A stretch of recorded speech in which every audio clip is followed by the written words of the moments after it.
Pleasant afternoon to everyone. My name is Kristen Lisbeth, and today I will be reporting about curriculum and instruction, approaches to curriculum development, and implementation. But before that, let me define to you what is a curriculum. Curriculum has been differently defined by different people. This definition are dependent on their different conception of education and function of school and the type of product they expect for educational institution.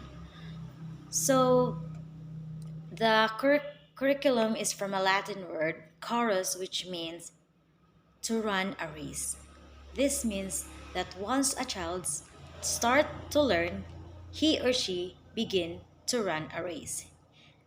This race is a comprehensive in nature because in the course of race, the child or the learner encounters a lot of experiences which may be intellectual, social, moral, spiritual, or physical. Uh, Curriculum also is a program which includes a program of studies, program of activities, and program of guidance.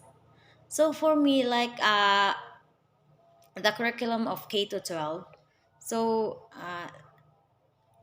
this curriculum added like K to 12 from grade grade 11 from high school. There's additional of 2 years in a in a basic education to enhance or to improve more learners or to for them to decide which course they for me it's a preparatory in a college or which course they wanted to pursue when they go to a tertiary level.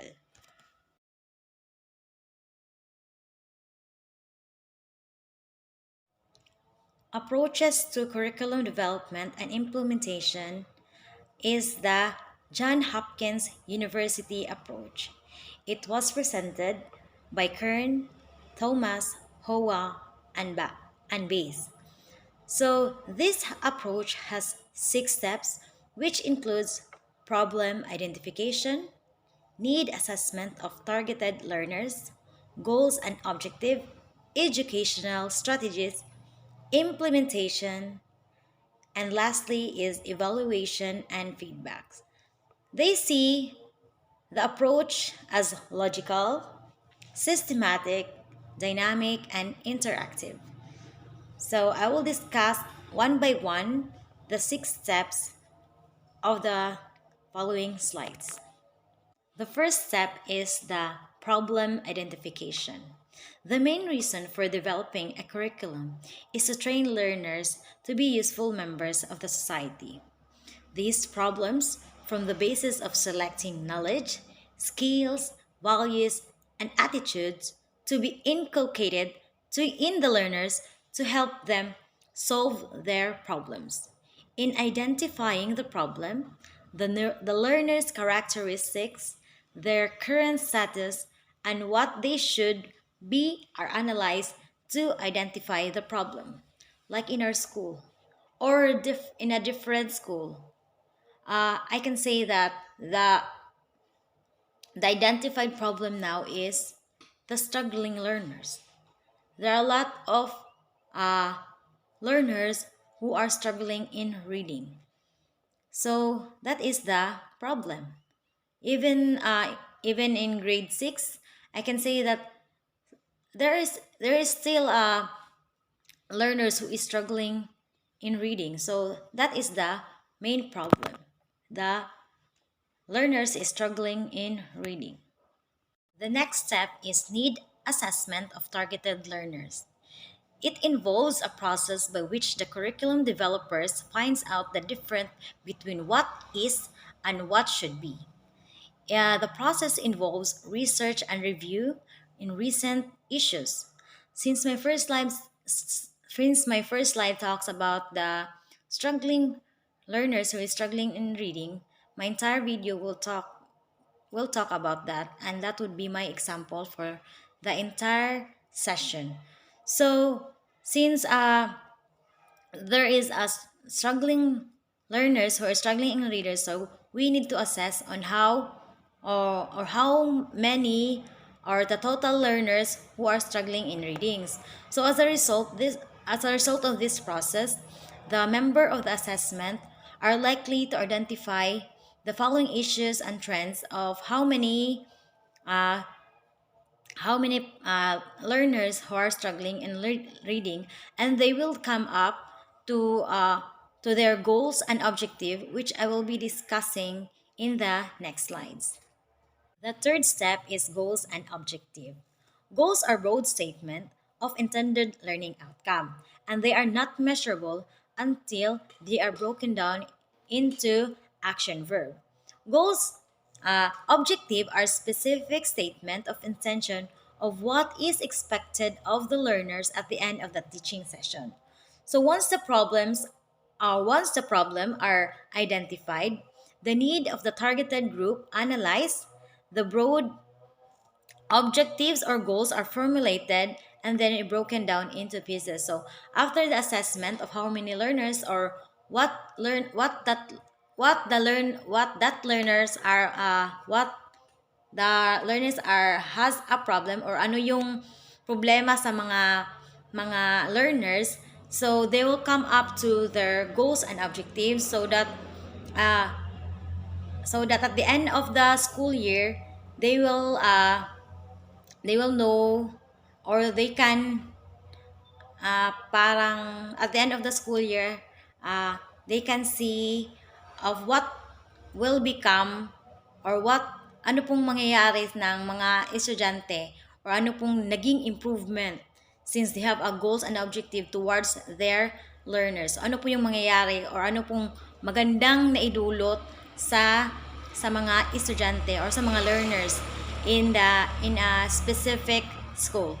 So goals and objective is a very broad term, and it really helps the teacher to set their goals for them to achieve, or at the end of the school year they will know the improvement or the growth of the learners. The fourth step is educational strategies.